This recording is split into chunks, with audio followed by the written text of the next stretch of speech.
بسم اللہ الرحمن الرحیم۔ السلام علیکم ورحمۃ اللہ وبرکاتہ۔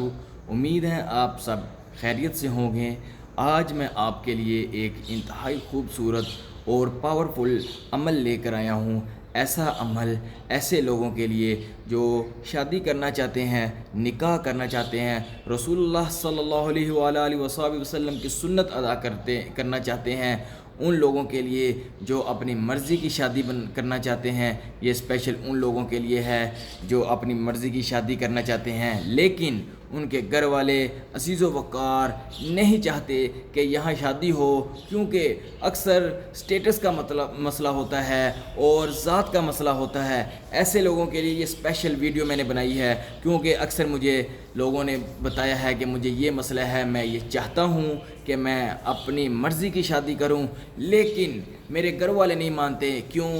ان کا مسئلہ ہے، ان کی ذات کوئی اور ہے، ہماری ذات کوئی اور ہے۔ لہٰذا اس لحاظ پر میں اب یہ ایک بہت ہی پاورفل عمل لے کر آیا ہوں، وظیفہ لے کر آیا ہوں جو آپ نے کرنا ہے، اور انشاءاللہ بفضل خدا آپ کا وظیفہ کرنے کے بعد انشاءاللہ دیکھیے گا، انشاءاللہ بفضل خدا آپ وہیں شادی کریں گے جہاں آپ چاہتے ہیں۔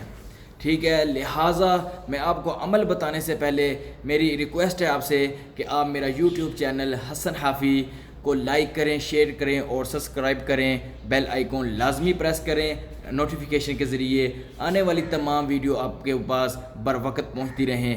اور اس کے علاوہ میری ایک اور التجا ہمیشہ ویڈیو میں آپ کے ساتھ ہوتی ہے، وہ یہ ہوتی ہے، آپ جانتے ہیں کہ میں بتا چکا ہوں کہ میرے جتنے بھی وظیفے ہیں، میرے جتنے بھی عمل ہیں، یہ سارے قرآن و حدیث میں ہوتے ہیں۔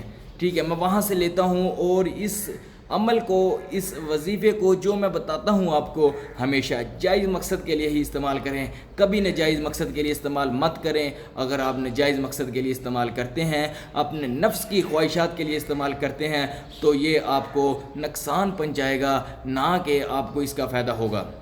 لہٰذا میں آپ سے بار بار یہی بات کہتا ہوں کہ میرے بتائے ہوئے عمل ہمیشہ آپ اسلامی نظریے کے مطابق، ایک اچھے نظریے کے مطابق آپ جائز مقصد کے لیے ہی استعمال کریں۔ لہٰذا آپ وظیفے کی طرف چلتے ہیں۔ جو وظیفہ میں آپ کو بتانے جا رہا ہوں یہ انتہائی پاورفل ہے، اس کے آگے کوئی بھی چیز ٹکنے نہیں پائے گی، کوئی بھی رکاوٹ اس کے آگے ٹکنے نہیں پائے گی، کیونکہ یہ بہت ہی پاورفل عمل ہے۔ عمل یہ ہے کہ ایک چھوٹا سا عمل ہے، زیادہ لمبا نہیں ہے، زیادہ چوڑا نہیں ہے۔ آپ نے عشاء کے بعد روزانہ بلا ناغہ 3 دن، 7 دن اور 11 دن یہ عمل کرنا ہے۔ عشاء کے نماز کے بعد جہاں آپ بیٹھے ہیں وہیں بیٹھے رہیں، نماز ادا کریں، وہیں بیٹھے رہیں، اور درود شریف کی تسبیح کریں 101 مرتبہ۔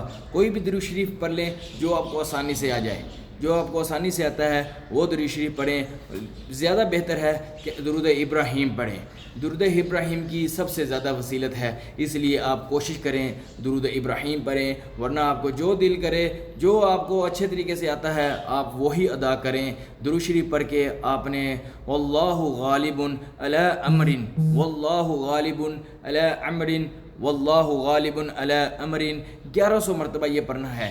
یہ پڑھ کر آپ نے پھر 101 مرتبہ درود شریف کی تسبیح کرنی ہے اور اللہ رب العزت سے آگے دعا کرنی ہے، اللہ رب العزت آپ کی جو دل میں نیک تمنا ہے وہ اپنی بارگاہ رسالت میں قبول فرمائے، اور آپ کی خواہشات کے مطابق یا رسول اللہ صلی اللہ علیہ وسلم کی جو سنت عمل ہے، نکاح کا ارادہ رکھتے ہیں، وہ آپ کا نکاح اس کے ساتھ ہی ہو جس کے ساتھ آپ یہ چاہتے ہیں۔ انشاءاللہ جتنی بھی رکاوٹیں ہوں گی وہ سب ختم ہو جائیں گی، بفضل خدا جتنی بھی رکاوٹیں ہیں وہ ختم ہو جائیں گی، کیونکہ یہ بے انتہا پاورفل عمل ہے۔ ایسے عمل بار بار نہیں ملتے، یہ بہت مشکل سے ملا ہے مجھے ایک عمل، میں آپ کے سامنے پیش کر رہا تھا۔ یہ عمل انتہائی خوبصورت ہے اور لہٰذا آپ یہ عمل لازمی کیجیے گا۔ جن جن کو ضرورت ہے ایسے کہ جو اپنی مرضی کی شادی کرنا چاہتے ہیں، لہٰذا وہ یہ عمل لازمی کریں، اور مجھے ہمیشہ دعاؤں میں یاد رکھیے گا۔ اگلی ویڈیو کے ساتھ میں پھر حاضر ہوں گا ایک نئے عمل کے ساتھ، ایک نئے وظیفے کے ساتھ۔ اگر آپ کو کوئی مسئلہ درپیش ہے آپ مجھے بتا سکتے ہیں، مجھے کمنٹ میں بتا سکتے ہیں کہ اس بارے میں مجھے علم چاہیے، اس بارے میں مجھے وظیفہ چاہیے، کوئی بھی چیز چاہیے ہو، انشاءاللہ بفضل خدا میں کوشش کروں گا میں آپ کی امید پر پورا اتر سکوں۔ تب تک کے لیے اجازت دیں، اللہ حافظ۔